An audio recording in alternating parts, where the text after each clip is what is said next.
before you start, oh, you recording? Hey, Yeah. appreciate you, dog.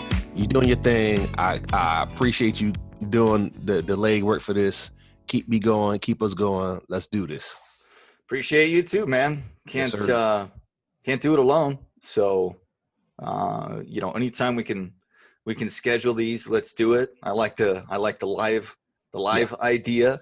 Let's do Get it. people online. It'll be late night, baby. Let's do it late night. Get instant feedback. Yeah, I think that'd be fun. The more haters, the greatest we are. Let's go. So, Chuck, we made it to episode 3. You know what I mean? Massive following so far, episode 3. So thank you to all of the people that are supporting us.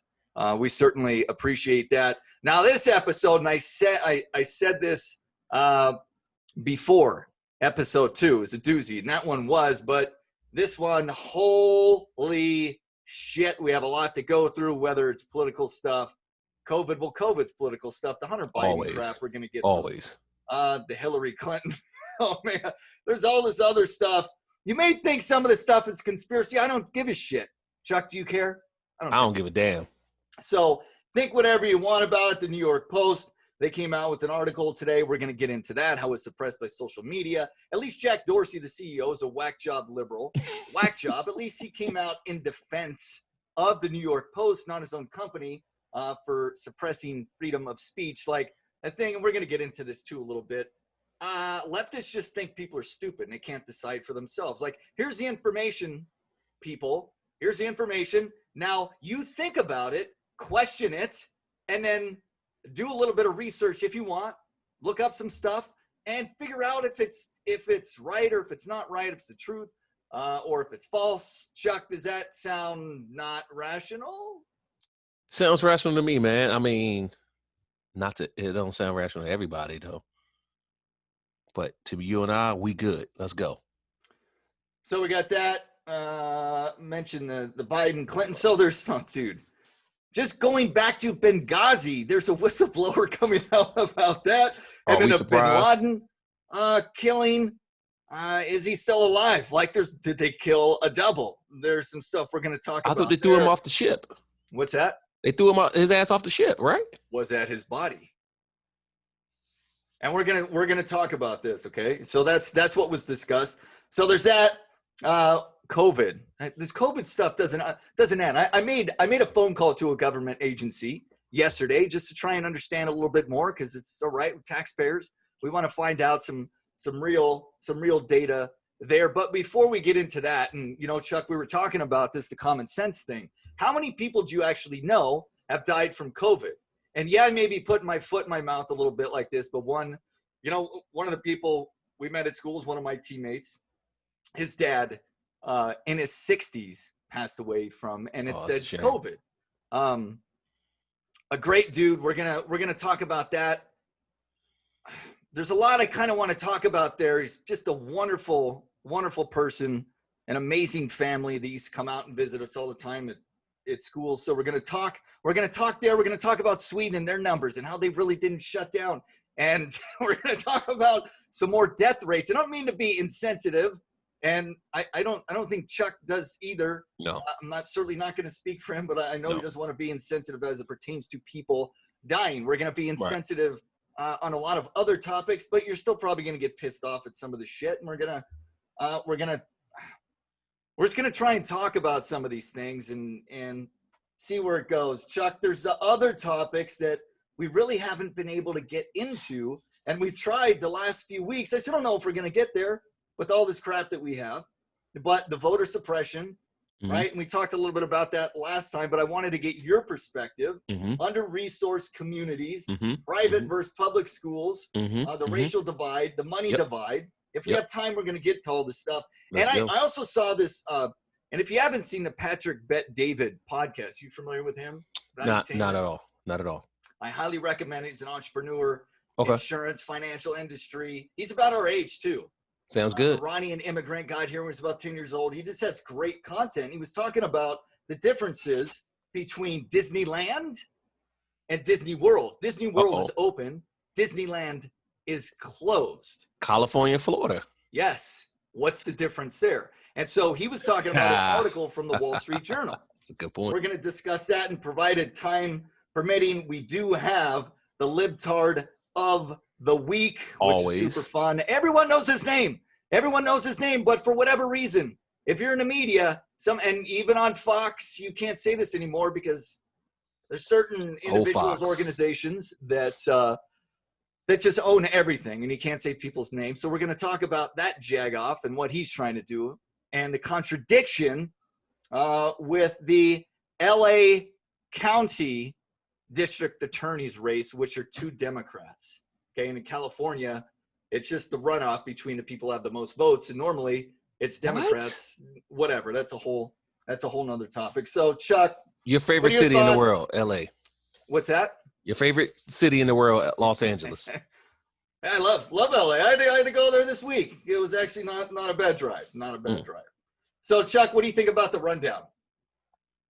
Sounds good to me, man. I'm interested to talk about the 2 Democrats. That's an interesting topic right there. One's black, one's Cuban. It sounds like LA to me. Guess who's supporting whom? I bet you're going to be surprised. The Libtard of the week is probably not supporting the one you think that they might be supporting. Okay. So we got that going, which is nice. Let's get right into Let's go. This story. The Hunter Biden emails. Oh my goodness. The Washington Post. They dropped a bombshell today. I hate that stupid fucking word. There's a bombshell, this, that, bombshell, this, that, boom. CNN, MSNBC, Fox, or Breitbart, or whatever you're watching. By the way, the theme for this episode is stop watching fucking news. Chuck, how much news do you actually watch these days? So I do get in the habit. I get up, I told you, I get up at 4 o'clock a.m. every day. So I'll be at 4 o'clock tomorrow morning. I get in the habit at 4 a.m. Central Time, the local news come on. So I try to watch the local news, but not at least a little bit, because I'm like, okay, what's going on in my community, right? Yeah.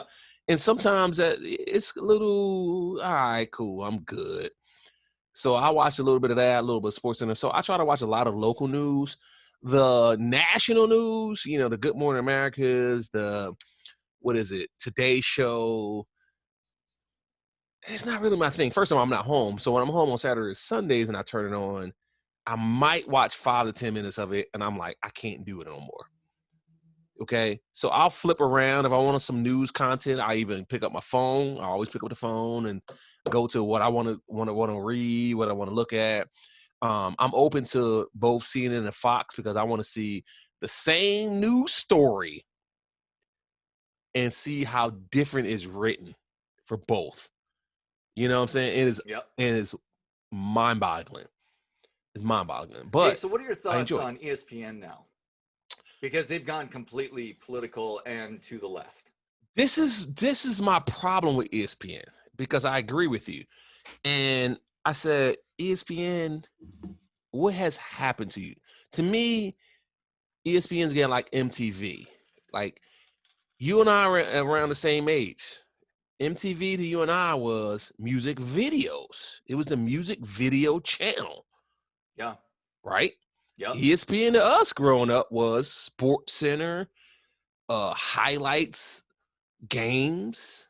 Now, it's not really that. And I'm like, no, it's whoa. Shaming people about COVID. It's shaming people about BLM, right? All the time. It's all these super left-wing correct. Super left-wing agendas that they're trying to push. And I can't watch it anymore because it's supposed to be a break from everyday life. Yes, sports is supposed to be that. Yes. But even during the broadcast now, like Major League Baseball, to start the season, they had BLM on there. Oh, well, backwards MLB. And it's like, well, I don't support that. And I don't even think they support it. Do the players support it? Maybe some, not all of them.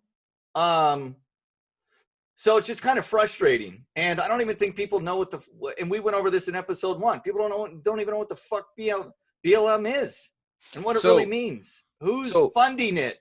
By the way, who's funding it? That's our Libtard of the week, just to kind of give you. Absolutely. Give you so you and I both talked about the ratings with the NBA in the finals. Okay, It's down 45%, right? It might be more than that, right? So let's talk NBA versus NFL versus Major League Baseball. Okay, so we got NBA, that's a mostly black sport. Okay, nowadays it is. We got Major League Baseball, that's a mostly white sport. You're a former baseball player, it's all good. And we got football, that's kind of Yeah, by the way, MLB is only 9% black. So we're just talking black. We're not talking Latinos. No. Black Americans. Black Americans, yes, black Americans. Which is bullshit. Right. Correct. Which is bullshit. Correct. Back in our father's days, it was a lot higher. Yes. Okay. So let's just talk current days. But it is what it is. So, and football is NFL is maybe like 55% black or something like that. I can't really remember. No, it's like 80-20 or 70-30. I think it's closer to 80-20. You might be right, but I really thought it was closer to like 70 to 60-30. Anyway, but let's talk about this, okay? So NBA, LeBron, all that stuff. Okay, whatever. So I go to work every day. I'm in healthcare. I'm in the operating room. I'm inside the operating room. If the percentage wise, is me. If it's 5-6 people in the room of black descent, black minority descent, however you want to twerk it, it's normally me. Okay? You're twerking, tweaking, however you want to do it. I'm not twerking, but you're twerking in the OR. You know how it is. You get away with that? No. But you know what I'm talking about. It's normally me in a room. If you go outside the OR, Sully, okay, follow me. Outside the OR, people that's cleaning the room, taking out the trash, mopping the floors, resetting the room, it's probably 80 to 90% black. So you interact with, and we're completely off topic, but who gives a shit? This is good stuff.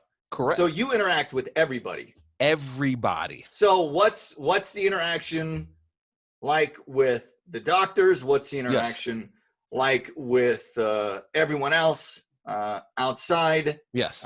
That's doing the blue collar work. Yes. So let me break it down to you real quick. So let's talk inside the OR. So my money I'm making inside the OR, right? I sell products, and we talk orthopedics. Mr. Matthew Sully, he did something to his knee. He did something shoulder. I'm an orthopedic rep guy. I need to sell that doctor the product to fix him, okay? All good. That's simple. That could be anybody in America. Look like you, don't look like you. I mean, anybody in America.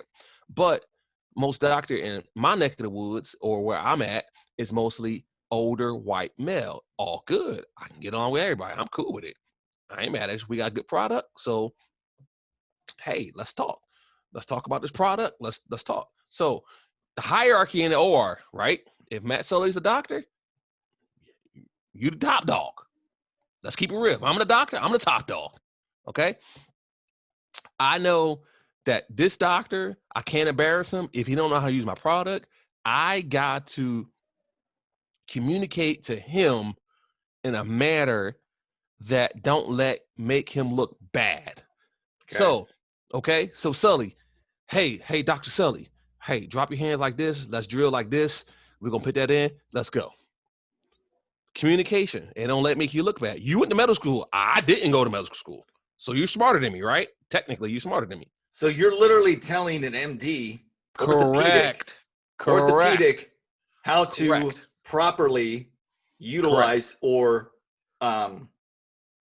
this is during surgery. Hey, doc. During surgery, patients asleep on the table.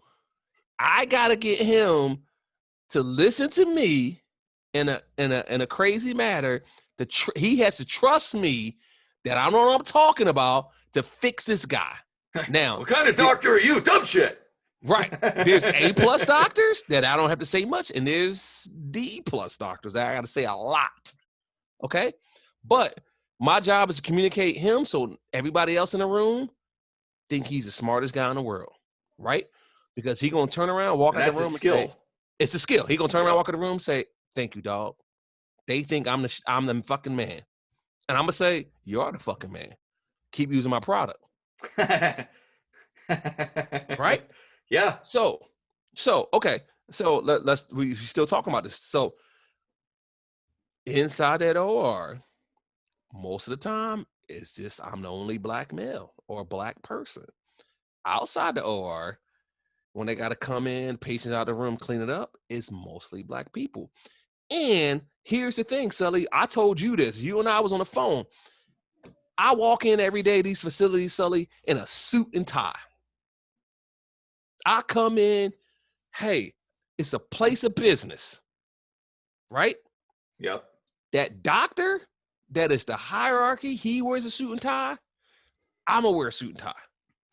Because I feel that I'm the same level with him, even though I didn't go to medical school. Those people that's outside the R, that's cleaning and mopping, I remember it vividly 2 years ago, 2018, July 2018. This is Tennessee. It's 95 degrees outside, 1,000% humidity. It's hot as shit. I walk in, you can walk in, you dripping with sweat. Yeah. Hey, brother, why you wear that hot ass suit? I can't do what you do. You wear that hot ass suit. And this dude's pushing a mop. I'm looking at him saying, you really gonna say you can't do my job because I'm wearing a suit and I'm sweating, but you're pushing a mop and you probably make not even a quarter of what I make. You really coming after me, dog? That's a problem. That's a problem, So man. let's dive into that for a second. Let's dive into it. That's a problem. Okay. So is this an individual issue? Is this a cultural issue? Is it a per family deal? Cultural. What are we talking about here? It's a crab in a bucket mentality. It's the what? It's a crab in a barrel mentality. If you got 85 crabs in a bucket sitting next to you, you don't have to have a top on it. You know why? Why is that, Sully? Because if you try to climb out, me or the other crab going to pull your ass back down. That's the mentality it has. And unfortunately, my black people that I love in the hood and suppressed neighborhoods have that mentality. They see me, instead of saying, damn, brother, hey, man, we got one inside. How can I be like you? Okay, right. Talk to me. Let's do this. So what you're saying, it's more like you're making me look bad or feel bad about me, so yeah. I need to bring you back down. Perfect way of saying it. Perfect way of saying it. They hate me so much sometimes that I'm a nice dude, Sully, so I walk in with a smile on my face. What's up? What's going on? Hey, how you doing? They say, damn, okay, I can't hate this dude. But like sometimes they hate on me because it's like all the reps, they don't look like me. So all the white folks or Spanish folks that's inside the OR, they say, we love Charles because he helps me out. He don't make me look bad. And he's always here. He got a smile on his face. But the brothers that don't bang with me, oh man, he think he better than me. He ain't gonna hook me up. I say, dude, hey, listen, I'm trying to have all us win. Because if I win, you win. Again, this was my argument with the whole Obama thing. Okay? We can argue, like, I was cool with Obama when he was president. But he was the president. And I was like, okay, that's a win for me. Yeah. Okay, yep. That's a win for me. Yep. If I didn't agree with everything. I agree with some of the things. I agree with everything. Again, are we talking about it? I know I'm going off topics with Trump. It's okay. Go ahead. With Trump thing, I don't agree with everything, but I agree with some of the things. I'm cool with it. Dude, when Obama got elected, I think like the entire country was hopeful. Yeah. And kind of excited. Like, okay, yes. This is historic. Like, this is cool. Yes. The problem with Obama is that he really started in on identity politics. And they talk about Trump being a divider. 1,000,000%. Yeah. Trump's not a great unifier of everyone. Of course not, because he's offending everyone, and whatever. Who gives a shit? What is this called? Always offended? Trump could be on the always show. offended. Let's get him on the Sometimes you show. gotta do that. Let's get him on the show. Let's do it. Please subscribe. Thank you. Let's go. But Obama started in with the identity politics. And Chuck, what did that do? Man, everybody questioned. Everybody asking questions. I was like, you don't have to do that, Obama. You don't have to do that. For real. Come on, talk to me, Sully. You don't have to do that. But what I try and tell people, I'm like, oh, well, this is a conspiracy theory, blah, blah, blah. There's a larger agenda at play here. And Obama, like most communists, is a fucking hypocrite. Absolutely. He went in with not a lot of money. He came out a millionaire. Okay. Good and then he's making millions of dollars, hundreds of thousands of dollars per speech, which good for him. This is America. I hope he makes fucking $1 billion. Good for him. I hope his kids do as well. Absolutely. Good for him in that regard. But he's a globalist, just like Bush was a fucking globalist. Clinton's a globalist. They're all part of the same thing. The R's and D's don't really matter that much if you're a globalist and you believe in the New World Order, which is what George Herbert Walker Bush said in the late 80s, early 90s. Essentially, what that means is when you dig deep into this, and if you want, you guys have brains, you can look at this stuff. They essentially want, and this is why they praise China. Why does Biden fucking praise China so much besides making millions of dollars off of them and his entire family? There's an excellent documentary that you guys can watch on that called Riding a Tiger or The Rising Tiger. I got to look at that again. We can put it in a show link or whatever, or the link in the show details. But these people really want everything, every country to be like China. You know why? They're controllable. Now we're getting into this shit, but I fucking love this shit. You know why? Why is California fucking still shut down? Who benefits the most? Really? And I said this in January, and my buddies are like, that's a conspiracy theory. But here's the fucking thing.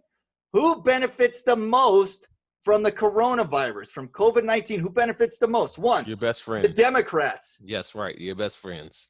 They've been preaching we need a fucking recession for 3 fucking years. Well, they got it. Why? Because they shut everyone the fuck down. We went over the numbers in episode 2, and we can reiterate those. By the way, 0 to 19, death rate. Talk to them. Death rate, 0.000, 4 zeros and a 5.4. Holy shit, that's a 10,000th of a percent. Again, not a math major. The flu, 0.1, according to fucking Dr. Fauci and the fucking CDC. You don't believe me? Look this shit up. So if you can keep people down and reliant on government, you keep them out of work, reliant on government, you keep business shut down, you keep entrepreneurs shut down. Entrepreneurs are always thinking about different ideas, this and that. And like, well, we got to shut these people down because we don't want them getting to the next level. Because if they get to the next level, that's an issue. They're going to have more power and they're going to be able to help more people. So if we shut them down now, then we got them. We can control them. Why was Target open? Why was fucking Home Depot open? Why was Lowe's open? Why were all these large corporations open and the mom and pop shops were fucking closed and are still closed? Why are our gyms closed? Why are they fucking closed? No one's talking about the health. Shit. No one's talking about being healthy. They're just talking about, the disease, this and that, and you're gonna die. You're gonna die. Right? Hey, you talked about numbers. Let's talk about numbers within this county. So, my wife is at a certain private school here. I ain't gonna mention it. The lower school, which is elementary school, which is pre-K through 5th. Okay, We talked about numbers last episode. The private school in this county is allowed to go to school. Not one kid got a mask on, Sully. Not one. Now, the staff is up to you. So if you want to wear a mask and I don't, it's all good. You know how many COVID cases they have? Zero. They've been in school since the second week of August. It's October 14th right now. So, right, the same county that I live in, my kids are in public school. They just went back only K to second yesterday, a half a day yesterday, but you got to wear a mask. Remember what I told you, this is a bloody red state, except for 2 counties, this county and Memphis. Okay? 0 at the elementary level, which absolutely is a fact check to those numbers you said. The little kids, they're cool. They're good. So, by the way, everyone, just to add on to what Chuck's saying, Yes. I have the numbers right here. CDC, they changed the IFR. Oh, and the okay. IFR is symptomatic and asymptomatic, which is basically cases of COVID-19. They broke them down into the age estimates. And that's what that 0.00003. It wasn't a 5.4. Come on. Okay, man. now 70 plus is 0.054. Again, the flu is 0.1. Huh. Which we probably would get. Listen, my kids will probably get the flu. Both of them got it last year, 2019. We got vaccinated.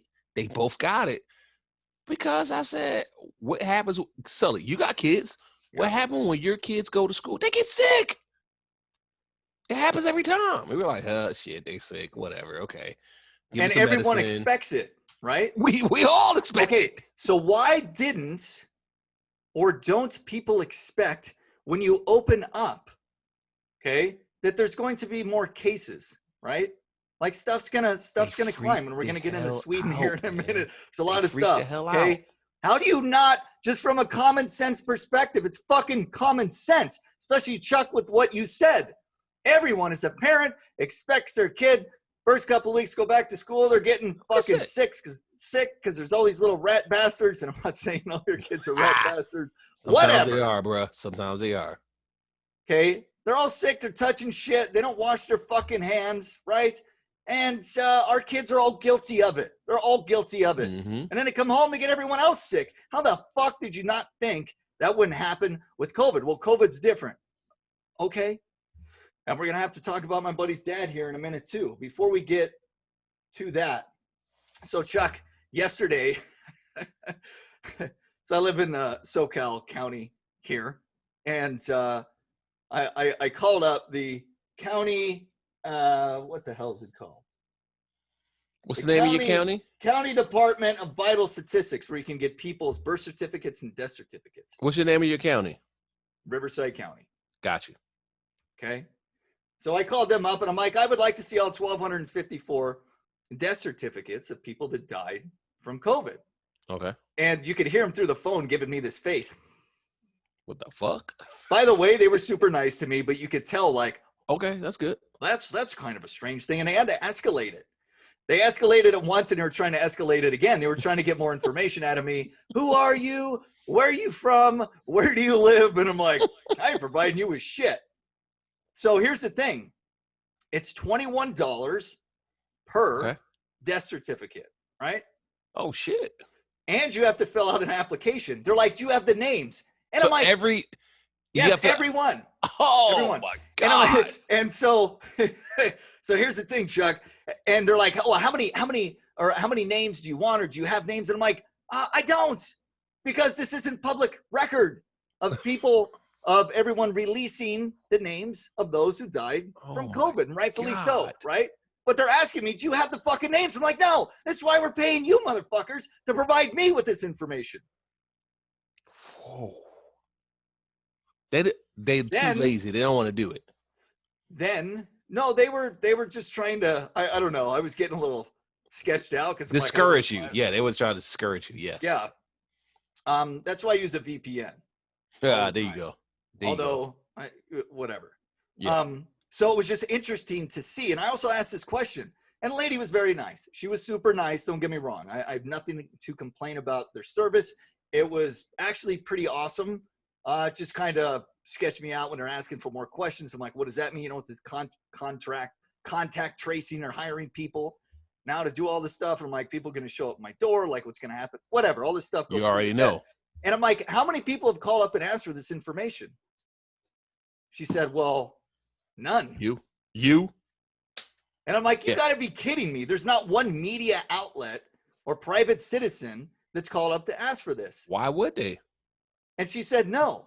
I just said, I'm a business owner here in the county, and I would like to see the death certificates, because unless you've fucking been hiding under a rock, you understand that there's discrepancies with the death certificates and the cause of death as it pertains to COVID. Did people actually die of Because they COVID really or didn't. from COVID, or was there a number of underlying health conditions? And the CDC said, and this was going back a month, that 94% of all COVID deaths, those people had on average 2.6 underlying health conditions. Oh my God. So in having this conversation, Chuck, you know what it made me think? I'm like, not one goddamn media outlet has called up. How would they not want to review this? If I was like a journalist and I'm trying to find out more information about COVID-19, I would want to read all this stuff, because that's the hard data. That's the hard data.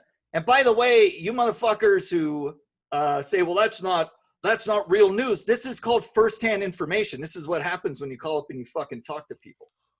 You call up and you talk to government agencies. They provide you with information, and you can write it down, and then you can tell people about it. That's reporting on news. So it's new. You haven't heard this shit before. Okay? That's kind of the fucking deal. But Matthew, does that drop the number? Huh? That don't drop the number, Matthew. I didn't hear that. Say it again. Driving the number of freaking all of America out drives the number. Yeah. Proving them correct or proving them wrong. I'm sorry. Proving them wrong that we don't need to freak the fuck out as America. Don't drop the number. So, but why? And here's the conclusion I came to. People are blindly watching the news, absolutely, the mainstream media, and believing everything that they have to fucking say. And they're not questioning it. Even, whether it's Fox News, it's Breitbart, it's the Wall Street Journal, it's MSNBC, it's CNN, Amen. It's ABC, NBC, CBS. The 90% of the mainstream Amen. is left, and now fucking far left. Absolutely. Why are you blindly believing what these people are saying? It's just confirmation bias. Why are you not asking fucking questions? Because there's a lot of common sense shit here that doesn't quite add up. So let me ask you a question, Matt. Go back to your college days when you were batting 500. Well, you batting 500, okay. This is how maybe during one game. Okay, that'll work. A little 4-3-4 game stretch, okay. Sure. Let the same question is I'm gonna ask you. If you tweaked your knee, you go to the team physician, and he said, "Oh, it's this." Are you gonna get a second opinion? Most people don't. Most people don't. Because no, listen, I got the luxury of the Titans team doctor. He's also the team doctor of a university here. I got about 4 or 5 kids that used to play for me that plays on that team, college-wise. I try to tell him, the Titans team doc, he's smart, he's innovative. I'm with him every Friday. I told you, I'm with him every Friday. But if you get injured, get a second opinion. Here's a list of doctors that and my personal opinion is good. Get a second opinion, right? So, no, go ahead. So, if Matt Sully back in 1999 or 2000 tweaked his knee, is he going to get a second opinion? Oh, yeah. Maybe not. Maybe not. I don't know. Maybe you do, but maybe your teammates Personally, don't. I did. Well, my dad was always paranoid about shit. So. Correct. And that's why. Correct. You got family members that say, get a second opinion. But most of your teammates and most of our folks don't do it. Just like this. Why don't you question that? question it. You say is this, he might not be this. It's confirmation bias. Correct. And everyone, I mean, we know this to be true. When I say everyone, but the majority of people want to be what? Right. Absolutely. 1000%. I fall in that category. You fall in We all that category. do. We all do. Everyone does, for the We most all part, do. right? You want to be right. Correct. And the way that you're right is you're going to keep consuming shit that's proving you right. And then that way you can run out, you can tell your friends this, and that. And I know this, and I fucking do it all the time. Absolutely. But the difference is, so I have another podcast. And by the way, we got nominated for an award, my other podcast, by Feeding America Inland Empire, because we were able to share as media partner of the year, and we're not even a media fucking organization. Shout them out, Matt. Shout them out, Matt. What is it? So, media partner of the year from Feeding America. Actually, people need to vote on that for my other podcast. But here's the reason why: because we helped share this vital information as it pertains to the pandemic, and we talked about this a lot, and I think we did on the first episode. During the first 6 weeks of the shutdown, do you know how many people that Feeding America, Inland Empire fed? Big time. It was big time. Yeah, it was 40,000 people. You know how many people they normally would have fed? Like 2,000. No, like 100. Ooh. So, and then we brought them back on like a month and a half later. They'd fed over 98,000 people in 13 weeks, when normally they would have fed just under 200. Good. Hey, I'm so clapping. What's worse? That's wonderful. That's wonderful. What's worse? Wonderful. Poverty, starvation, mental illness, alcoholism, drug abuse, fucking divorce, or the virus. And I need to talk about this because something. Fuck the virus. I know. I have to say this though. Someone you also knew in college who was on my team. I kind of want to leave their name out of it. Super cool dude from Laredo, Texas. Great family. Found out just yesterday that his dad, who's in his 60s, passed away, and I didn't know what the hell it was from. And then another buddy, because I sent a nice message. My condolences, man. My condolences.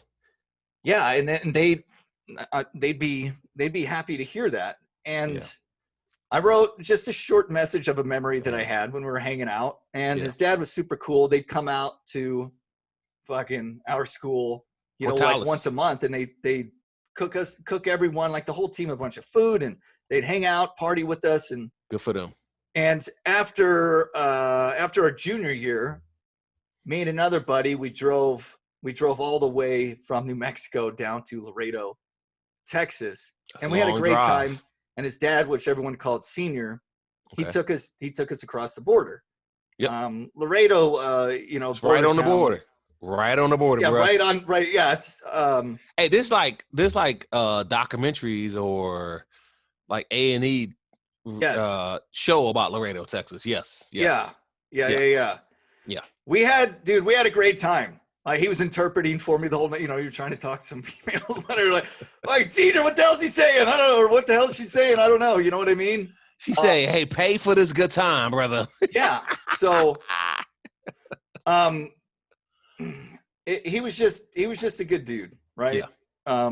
He was a really good dude, and what it said is that he passed away from COVID, and Hispanic dude, my other buddy who's from there, who's really good friends with the family, he's in a medical field as well, and he said that one of his close friends who's a nurse said that Hispanic men are really getting affected, ones that are a little bit overweight. And by the way, I haven't seen this gentleman in many years, right? So I don't know. I don't know. And I'm not going to ask any questions. So my deepest condolences, and you guys know who you are.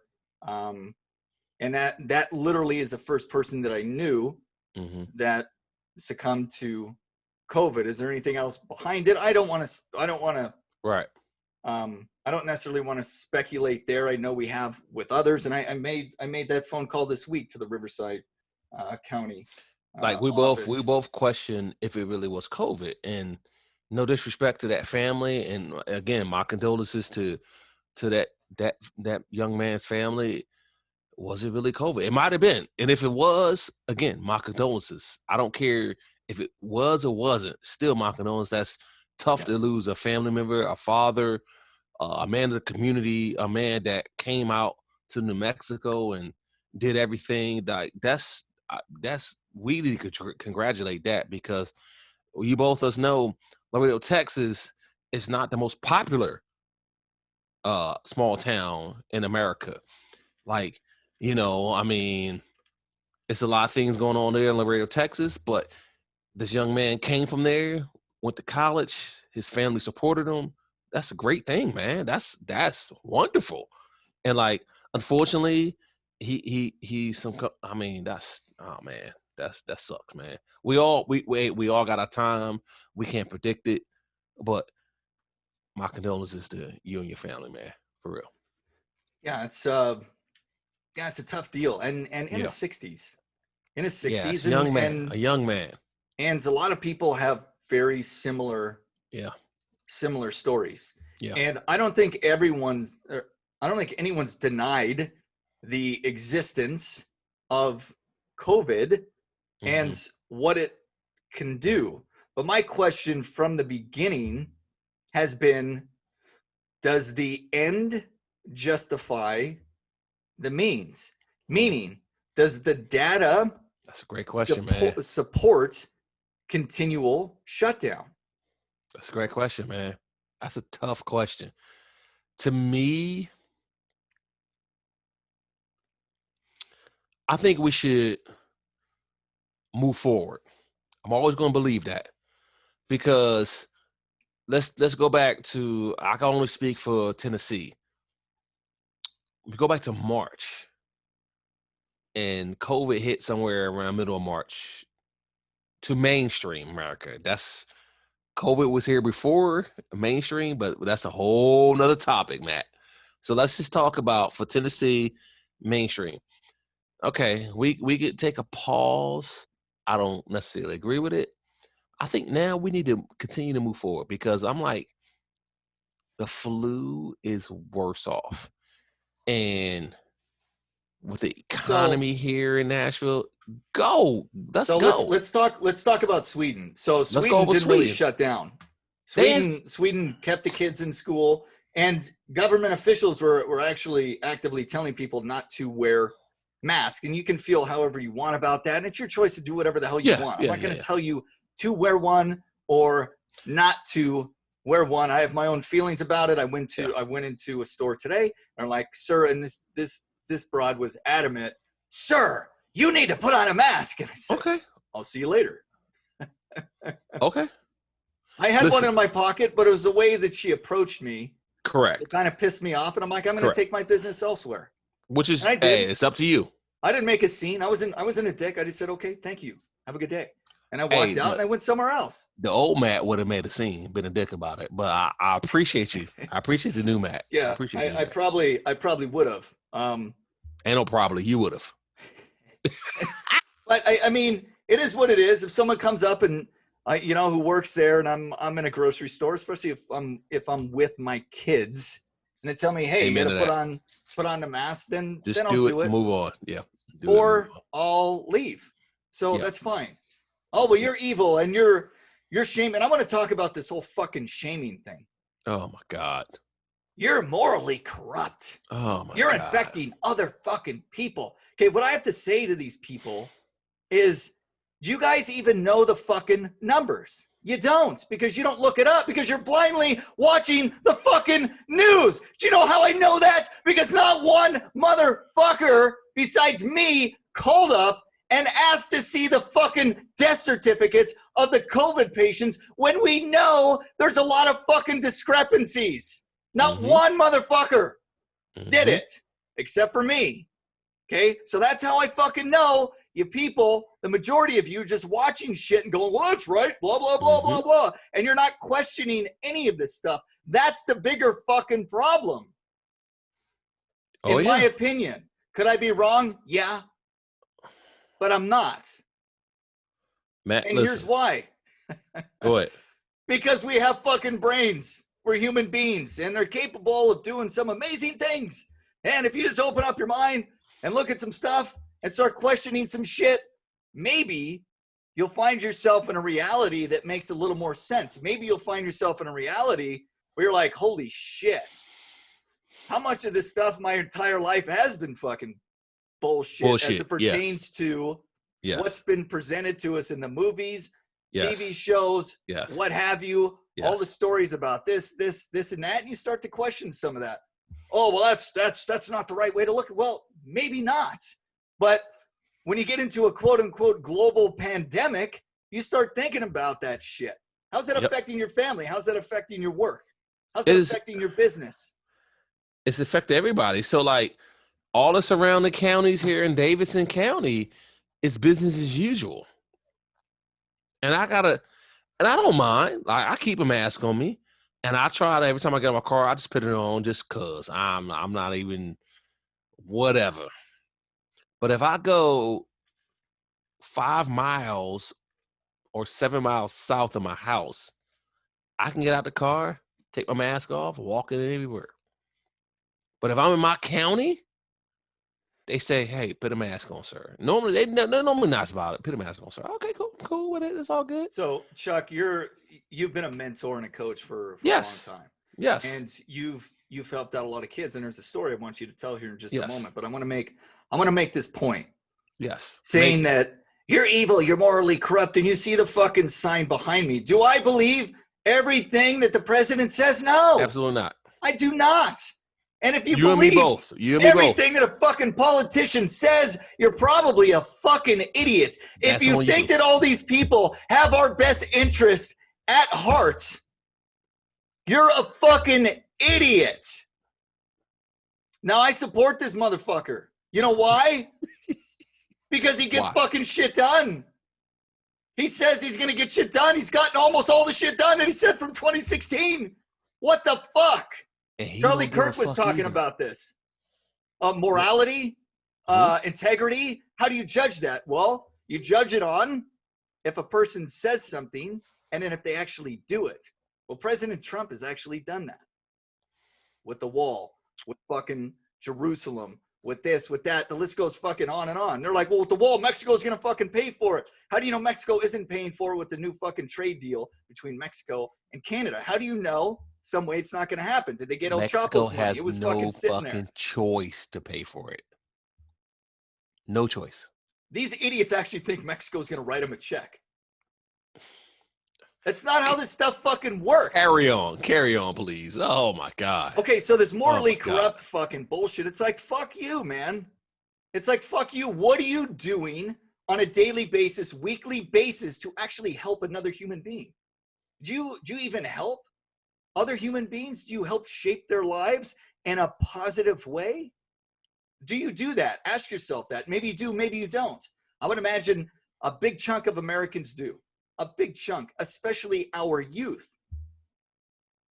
I think the way I do that is through my business, and I do it through coaching. Okay, yeah, absolutely. You do the same thing, and you have an outstanding story that you told me before about a young man who was at a private school, a basketball player, and you wanted to make sure that he presented himself the right way. Yeah, absolutely. Listen, in Tennessee, it's the have and the have-nots here. I mean, it might look a little different in San Diego County, or what's the name of the county again? Riverside County. Let's just talk California in general. It might, but here, the top of the food chain people, they're gonna send their kids to private school, and they say make it private Christian school. Whole nother topic. Let's just focus on this. So, back in the day, I don't know the year, but like segregation happened in Tennessee where they say, hey, black kids got to go to school, white kids got to go to black kids public school. These churches start making their own schools and call it private schools. So the church of Matthew Sully Baptist or whatever denomination you are, your church made a school. And your church probably had a little bit more money than the hood schools. So y'all got nice facilities, blah, blah, blah, blah. So guys like me who has a young man that's a great athlete, do I send them to the neighborhood hood school that the coaching is subpar, facilities is way below average, but he gonna be around his own people, he can still actually do well. But do I send him to your school, Matt? Beautiful facilities, A1 academics, maybe connection to All fucking day. SEC football here if he's a football player. It's kind of hard not to say no to that, right? It is what it is. So it's a have and a have nots here. So my thing is, you gotta understand your child and what it is that you're trying to accomplish. So here in Nashville, Davidson County, there's a lot of private schools here. I'm telling you, Matt, there's so many Christian schools here. It's almost like annoying. You're like, what the fuck school is that? So like, example, you're a public school kid, right? Oh yeah. My public school in Philly was close to 2,000 kids. We were like a French 2 to 3A school. In this state, 2,400 is 6A. I said, whoa, 2,600 is. Oh, so are we going by the Texas model? Yes, let's do that. But like, it's so different here that because of so many private schools, little private schools. So like, let's talk football. Let's stick with football. I'm trying to stay on topic. And let's real football. quick, those who don't know, so Division 6 is the high. That's the most highest. Kids. Most kids. Most populated schools in Division 1. So it could be 5,000 kids in California. It could be 2,400 in Tennessee. Okay? So it's different, but it is what it is. But so many private schools here that there's like 20 classifications in Tennessee, public and private, because little Johnny couldn't make it in a school down the street because he want to play, his dad want to play quarterback, and he's 5'6" and can't throw that out route.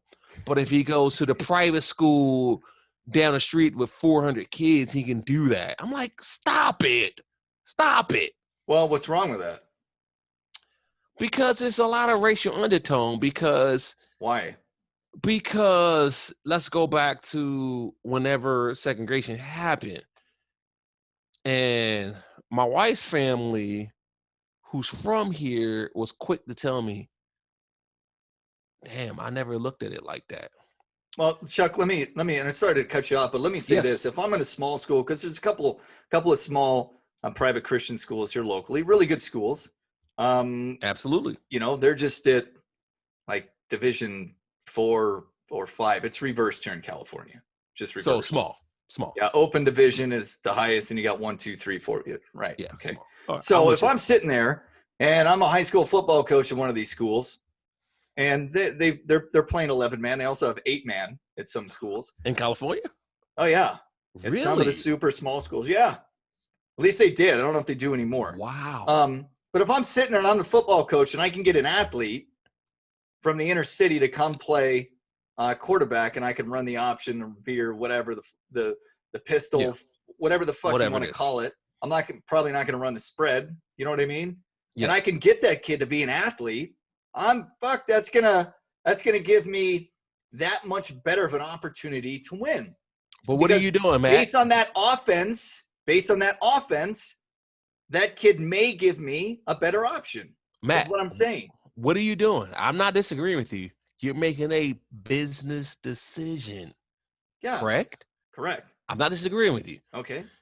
My thing is, it's so black and white because you go to these private schools, which my wife works at, it's 90 or up % white, in the public schools, or 80 to 90% like minority. I can't say it's all black. Okay. And that's the problem. I'm like, so that's the case within both counties to which you're referring? That's the case within all counties in Tennessee. No shit. No shit. Especially So the two big counties in the state of okay, this is interesting. Yes, sir. Okay. Holy shit. Yes, sir. Man. Yes, sir. Okay. So my first takeaway from hearing that is holy shit. There's probably major advantages. Major 1000%. advantages. 1000%. And there's a lot of under-resourced schools. Mm-hmm. Okay. Mm-hmm. So how is that in your mind? What's a solution? What's a fix for that? That is $1 million question, Matt. That's $1 million. There's a lot of different layers of fixing.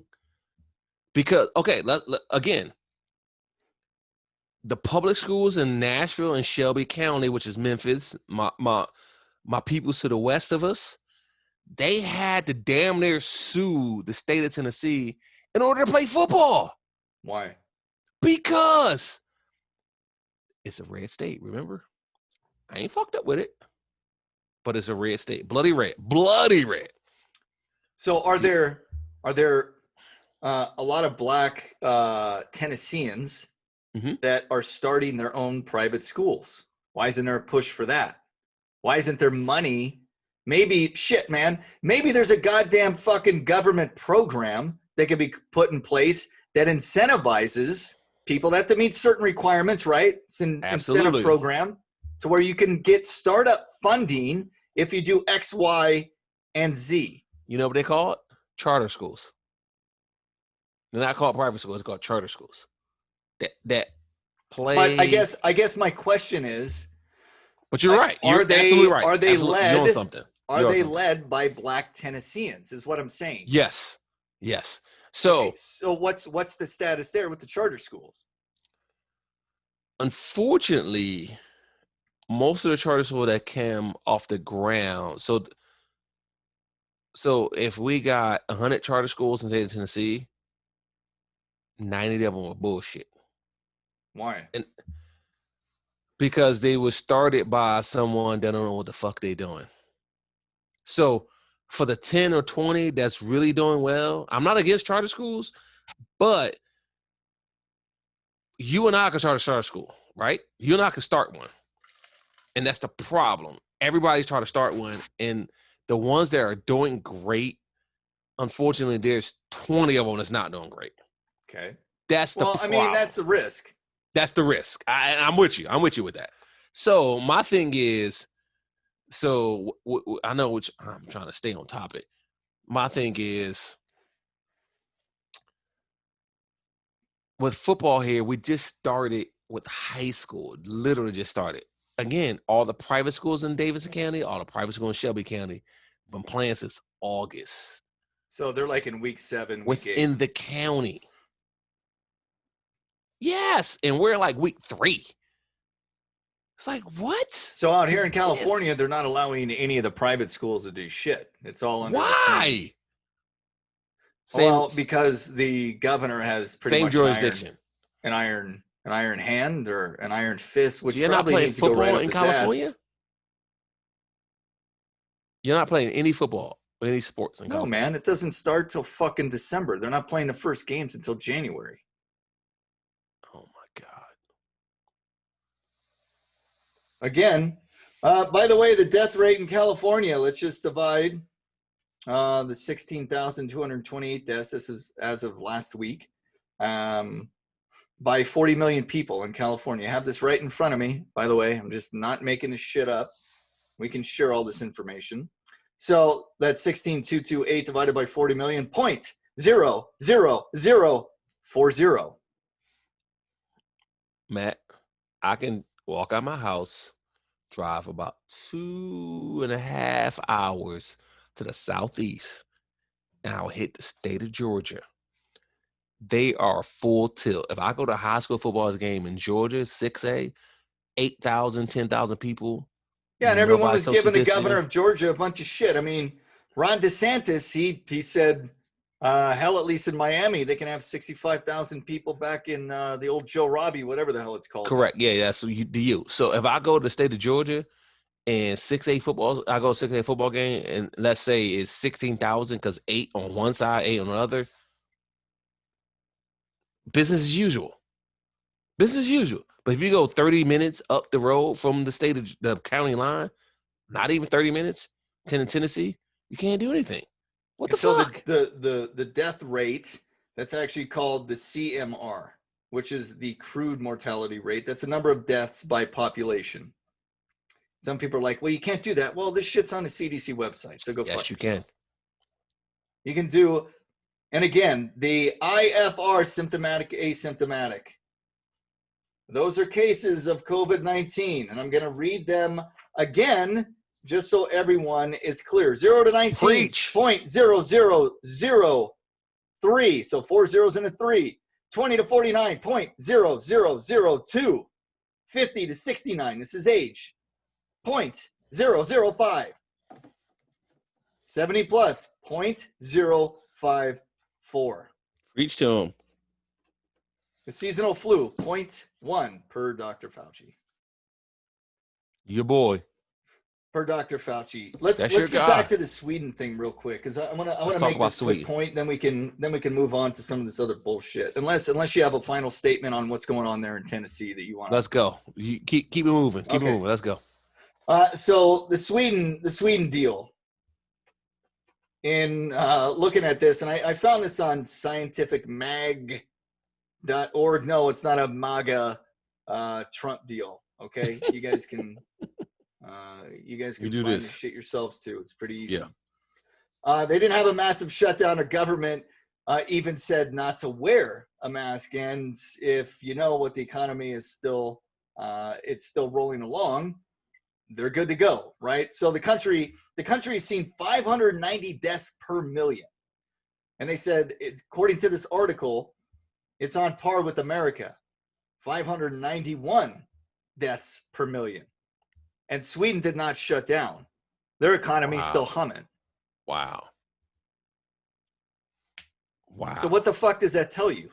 Good job, Sweden. They talked about herd immunity. Sweden adopted strikingly different policies from those of other European countries out of a desire to avoid disrupting daily life and perhaps the hope that by paying an immediate price in illness, the country could achieve herd immunity and put the pandemic behind it. It went on. If herd immunity is beginning to kick in, it should become visible in Sweden's case numbers. Cases fell from a record 1,698 on the 24th of June to about 200 per day in early September. Now, they've gone up a little bit since then. They're attributing the cases going down to people went out of town for fucking vacation, or if you're in England, you call it fucking holiday, whatever the fuck you want to call it, okay? Needless to say, the point being is that they didn't shut down. The kids have been in school the whole fucking time, minus a little bit of summer break, unless they have year-round school, depending on what the fuck goes on there. They're the fucking Vikings. Good job, Sweden. They do whatever the fuck they want. Good job, Sweden. And everyone else was motherfucker, you're morally this, that. Well, fuck you, man. We panic. Here's what they're doing for people. Yeah, they shut down for a little bit, but then they realized, yeah, this may not be as bad as we think. So we're just going to keep going. And they were doing some distancing and they had precautions and protocols in place. Don't think that they didn't. Hats off to Sweden. Yeah, I did a wonderful job. And it hasn't been like 100%, oh, they did everything right. No. Absolutely. It's trial and error with everyone. But they didn't fucking demolish an economy, which was the goal of the Democratic Party. Excuse me, it's not Democratic because they're not Democratic. It's Democrat. Oh, there you go. It's Democrat Party. So that's kind of the deal with Sweden. I just wanted to share that in case some of you hadn't heard that. These are the numbers that are provided. Numbers provided. And I did want to say, because I don't know if I went over the actual numbers. Okay, so 590 deaths per million. You know what that comes out to as far as a percentage? 0.00059. That's 3 zeros and a 59. Ooh. That's in the thousandth of a percentile. As far as I know. Congratulations, Sweden. But they're like, oh, Denmark was only at 108 and Germany was 113. Well, they both fucked up their economies. Congratulations, Sweden. Y'all did it right. Y'all did it correctly. And again, we're not hoping to see anyone die. Nope. Just we so didn't do it clear correctly. here. We did not do it right. I think we already said that. Yep. So what are your thoughts about Sweden? They did a great job. My hat's off to them. I applaud them. I wish we did the same damn thing.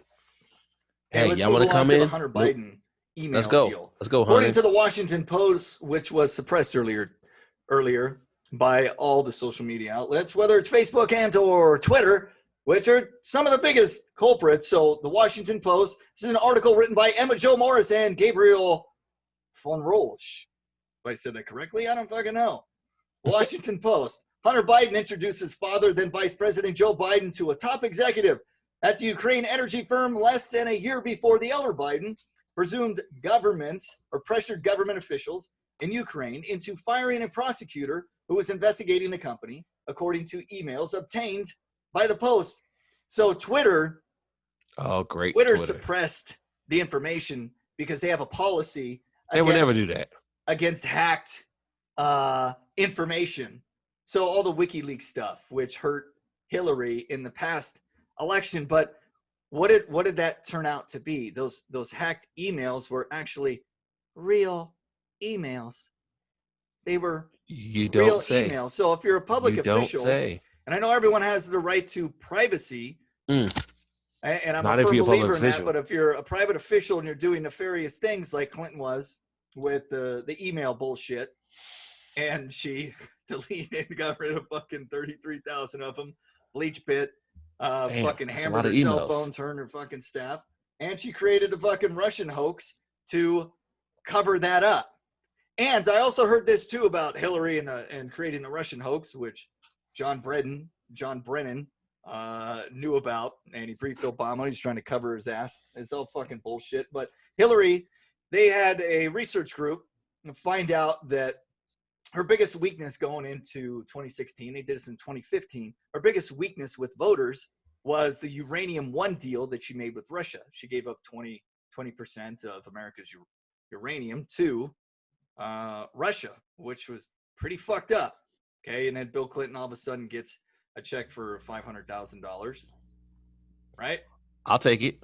$500,000 for making a half-hour speech at someplace in Moscow. So what this firm found out, polling firm, is that her biggest weakness was the Uranium One thing. So what do you typically do in these situations is that you reverse it. So the biggest way to reverse it is put it back on Trump. So they cover up the email shit and they cover up her biggest weak point. It's a win-win for her. She did a great job. She did. She did. The whole dossier is fucking bullshit. They perpetuated a lie. And the news organizations, which a lot of you fucking idiots still believe that there's Russian collusion. Well, there was. It was just by Hillary. And that's a fucking fact. It's another reason why I didn't vote for her. And that's a fucking fact. So social media. So Chuck, what do you think about that? What do you make about that? Or make of that? About Hillary Clinton. Fuck Hillary. That's all I got to say. I'm not wasting my breath on her. The Hunter Biden thing. And here's the email that they obtained. They obtained multiple emails. This is the Washington Post. And what it says, this is by the number 3 executive at Burisma. His name is Vadim Polzarski. And in that email, he says, "Dear Hunter," that's how he talks, right? "Dear Hunter, thank you for inviting me to DC and giving an opportunity to meet your father and spend some time together." It's reality. Excuse me. It's, the hell's he saying there? Oh, Lord. Oh, they spelled that wrong. It's really an honor and a pleasure. Okay. It's really an honor and a pleasure to meet his dad, which is the vice president at the time. So here's the thing. Joe Biden claimed, and I quote, this is from Joe Biden, "Never spoken to my son about his overseas business dealings." Come on, man. And everyone's going to want to reverse this. What about Trump and his kids? Well, Trump wasn't in public office, so fuck you. Biden's been in office for 47 fucking years. In And we still have the Delaware. same bullshit going on. It's about the same time when a lot of the black Americans were Republican and then transitioned into becoming Ooh, Democrats. preach. So what has Preach. Biden actually done? Except say Nothing. a lot of racist things. Nothing. But most of Black America are going to vote for him, and that's unfortunately. Do your research. Do your research. Do your research, y'all. What Just else do you your have research. to tell? What else you have to say to Black America? Listen. Just don't drink the Kool-Aid on the Democratic Party. Do your research. If you do your research and you say, you know what, I'm still going to support the Democratic Party, okay, whatever. I'm not going to argue. But when I think it's a high number, Matt, don't really do their research, I got a problem with it. So why do people blindly just support politicians? Why, or a particular party? Why do people just blindly support a news network and Because the people on that news network? They drink the Kool-Aid or whatever their parents are drinking Kool-Aid, first and foremost, or whoever house they're living in. And like my house I lived in growing up, it was all Democratic. And I was like, so I remember as a young kid, Jesse Jackson ran for Democratic president. And my aunt and uncle was all gung-ho. And I was like, okay, let me see why they all gung-ho about Jesse Jackson. And I started doing my research. And, you know, back then it wasn't our cell phone. You could just pick up and Google. You had to really do some research. So you did research back then on Jesse Jackson? I was like, I was just like, why are they really flipping about this guy?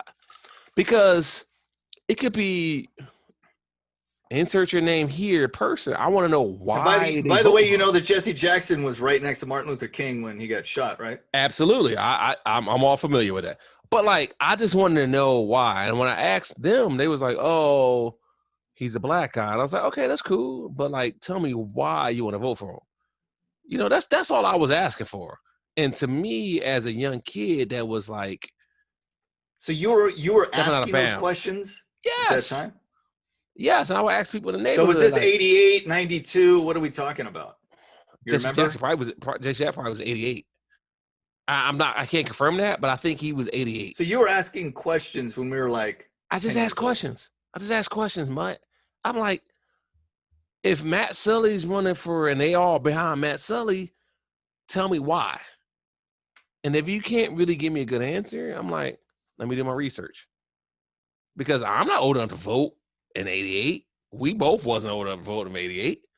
But tell me why. Like, hey, well, they want to make that legal now. Hey, 10-year-olds need to vote, according to Nancy Pelosi. Oh, by the way, I got to ask you a question about Nancy Pelosi. Lord Jesus. Go ahead. You're gonna like this one. If someone gave you fuck the money, would you motorboat Nancy Pelosi? Next question. Okay. How badly do you want to motorboat AOC? Oh my God. Oh my God, Matt. For real? How badly? You don't have to answer the question. I'm not going to answer the question. Okay, fair enough. Yeah, I'm not going to answer the question. Wow. Do you think Bernie Sanders ever motorboated AOC? Bernie's still alive? Huh? Bernie's still alive? I thought he died. You imagine Bernie, like at the end of his fucking speeches, he'd be like, everybody, thank you for coming. And then AOC would walk on stage and he'd look out to the crowd and be like, everybody, start your engines. AOC would walk up and he's who was a politician that fell through the podium years ago? I keep thinking that's Bernie Sanders. It wasn't Bernie Sanders, but to me, I keep in my mind it's Bernie Sanders. They was up at the podium and like fell through the podium. I was like, oh shit.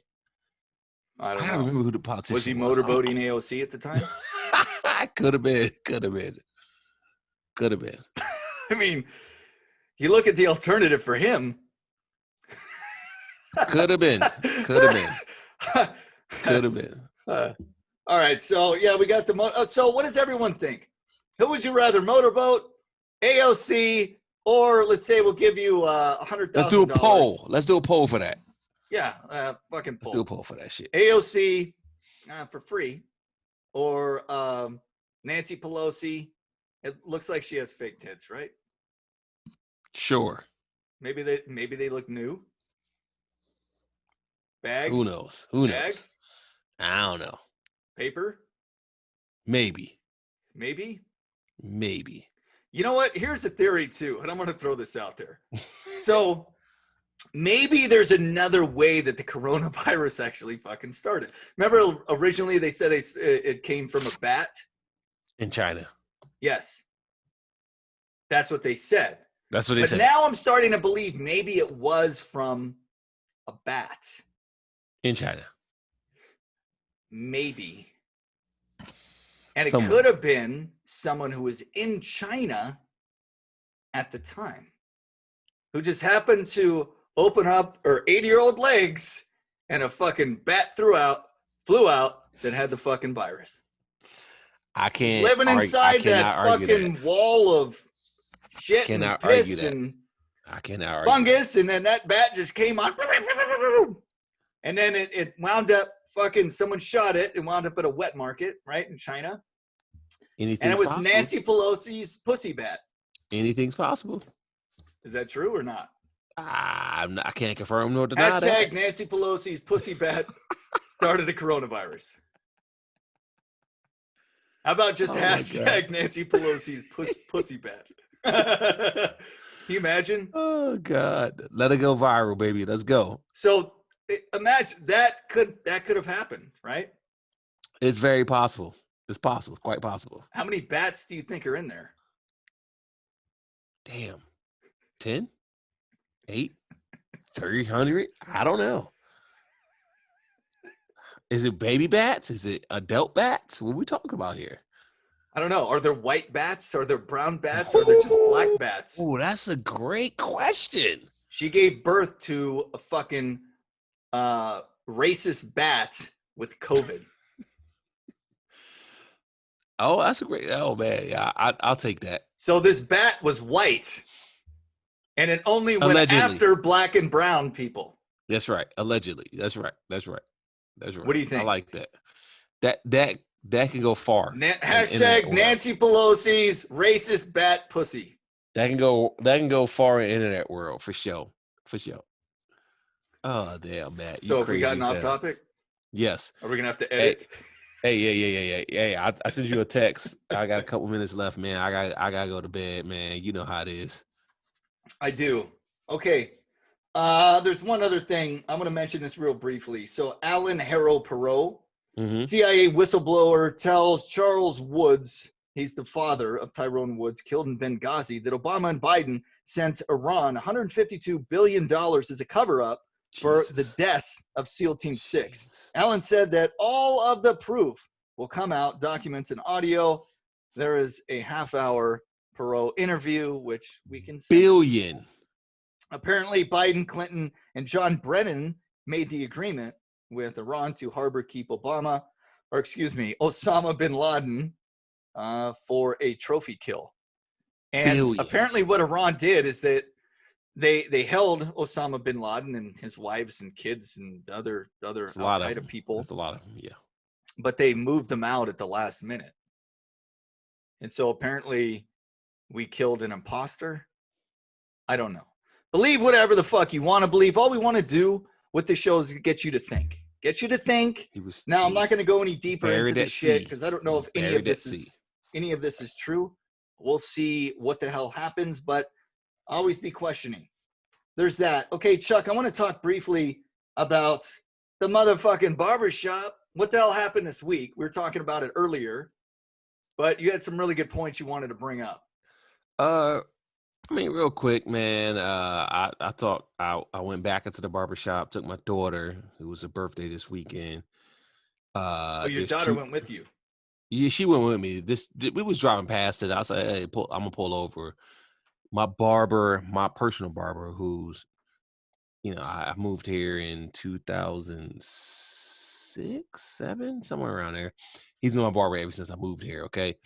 And so he's knowing my daughter, my son and my daughter. So it was her birthday this past week. He said, bring her past, with COVID stuff, you get an appointment, you just go in, So anyway, long story short, I brought her in. It was him and another barber that was in there, and there was a couple people that was in there, and we always joke and cut up and talk some shit. It is what it is. And the barber works in Brentwood, which is, very rich part of town, and he's a part owner of the barbershop there, and and we just messing with him. We say he don't live in Brentwood, but he works there, and we just said, during the week, we know you all button up, just messing with him, and that's your job put the Trump pit sign in your front yard.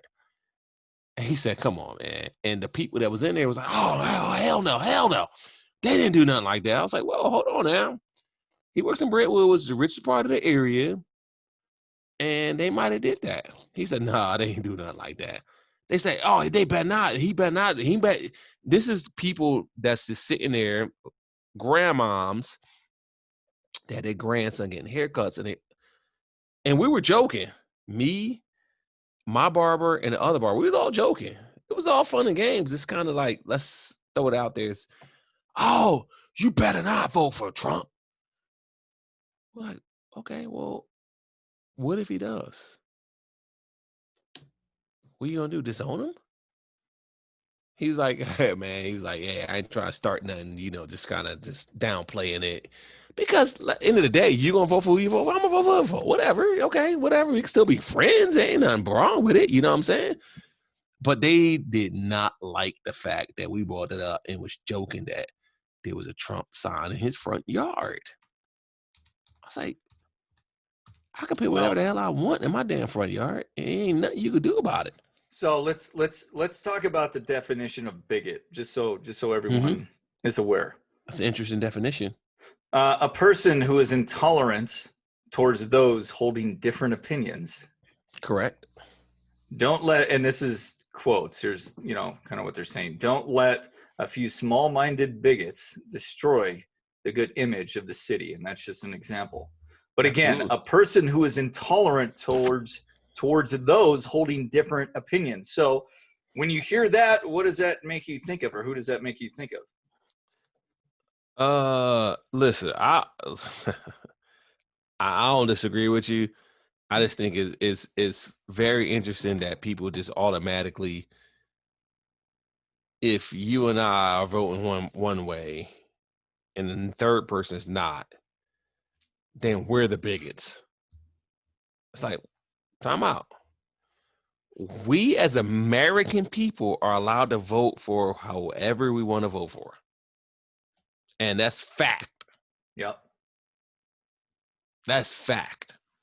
Now, you might be not popular in certain people, but you're still allowed to vote for whatever you vote for. And you're allowed to talk to it or talk about it or not. So that's how I look at it, man. So you mentioned earlier, someone sees this sign back here saying I'm probably a racist. Yes, 1,000%. So a person who is intolerant towards those holding different opinions. That's the definition of bigot. So let me just put it to you this way, motherfuckers. If you hate Trump supporters, you're a fucking bigot. I didn't make up the word nor the definition. You want to call me a racist? Call fuck Chuck a racist? Then you're a fucking bigot. Go fuck yourself. That's the definition. Webster's fucking dictionary. You're a bigot. Again. No, I'm going to read this again. A person who is intolerant towards those holding different opinions. That makes you a bigot. Oh my God. Have you even looked up what the fuck that word means? You don't have to now because I just told it to you 3 fucking times. You're welcome.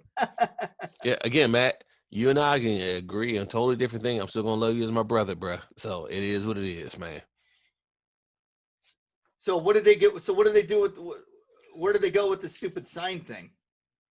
The Trump sign. If he had a Trump sign in his, He didn't have one. I know, but they were just fucking around, right? But it was just fucking around. But they was really unhappy that we brought it up and was joking about it. Everybody in the barbershop. So, you know, the barber got defensive. He's like, so what the fuck? So what? If I had one, what the hell are you gonna do? Well, I mean, we ain't gonna come down to your house. He's like, but you sound like you are, right? And I was like, yeah, you should get defensive because I got home tonight, Matt. I live on a corner lot in my neighborhood. There's a sign saying open house. Did somebody come to me and ask if they could put a sign on my grass, open house down the street? Nobody did. You know what I did with that shit? I kicked the shit out of that sign. Come and ask me to put a sign on my freaking front yard. Don't just assume that. So I took it, I threw that sign, I ran it over, and I was like, ask me. and you ran it over. I fucking ran it over. Why didn't you fucking video that shit? I should. Damn, my bad. Don't put a sign in my motherfucking yard. Don't put a sign in my yard. Here's what happens to it. There's a dude that came to me. He actually rang my doorbell. Hey, sir, can I said, I appreciate you asking me, but no. He said, but you're the corner lot. We live right here. I said, if I let you do it, I got to let everybody do it. No is the answer. He said, I respect that. I said, cool. But people, you just going to put a fucking sign in my yard? No, I'm not doing that. You can't do that to me. Fuck that. I pulled up. I said, shit. So this is why I was a little late. I took it. I ran that shit over. I was like, fuck that sign, man. You literally ran it over with your car. It was just an open house. I have an SUV. It was just an open house sign. You didn't do the proper, Matt. But even when they do the proper thing, you're like, no. Correct. But you can go across the street. There's 2-3 neighbors. That's the corner as well. It's 4 corners. And ask them. And if 3 of them say yes, that's fine. I'm just saying, if I tell you yes, I got to each and every one of them yes. I just don't want to deal with it. Don't put no sign in my yard. This is my damn yard. I pay for this. I pay the taxes. No sign in my yard. Unless I want to put the damn sign up. Now, if you came to me, Matt, and we cool, we boys, have at it, dog. I don't know those people. You know what's funny? You remind me of a banner flag that I made. I made a couple of banner flags for my parents. They just celebrated their 50th wedding anniversary. And yeah, congratulations, fucking amazing. Absolutely. You know, my dad's, there's like 3 quotes that I made up. And it says, God damn, I can't think of all of them. One of them says, don't park in front of my fucking yard, and no dumb shit fucking questions. Mm-hmm. Oh, and the other one, I don't remember the fucking other one, but don't park in front of my yard, no fucking dumb shit questions. And my dad literally had a sign right to the right of their door that said no dumb shit questions. Some people would walk up to the fucking door. What you were saying there reminded me of my old man and some of that shit. So I can certainly appreciate it. Fuck that. You could, hey, everybody can do whatever they want in the yard. Not in my yard.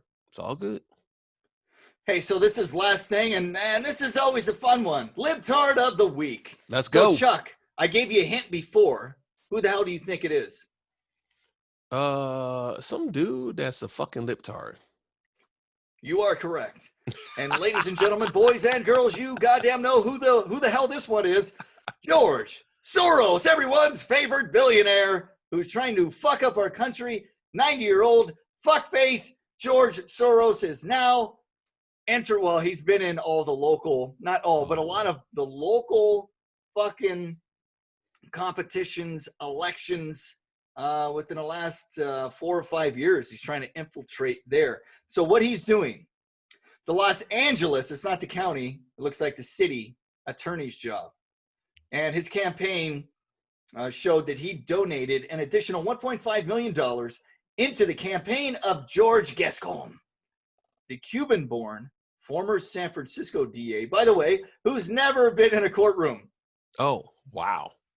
Okay. And he's trying to be the fucking DA.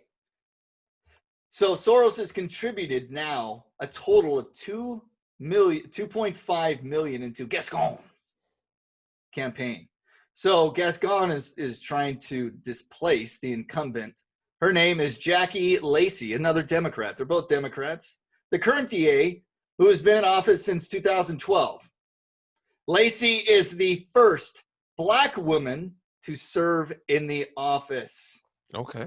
At the issue in the campaign are the leftist canards of criminal justice reform and systematic racism. And they want to get the Black female out of office to bring in a Cuban, which that's fine.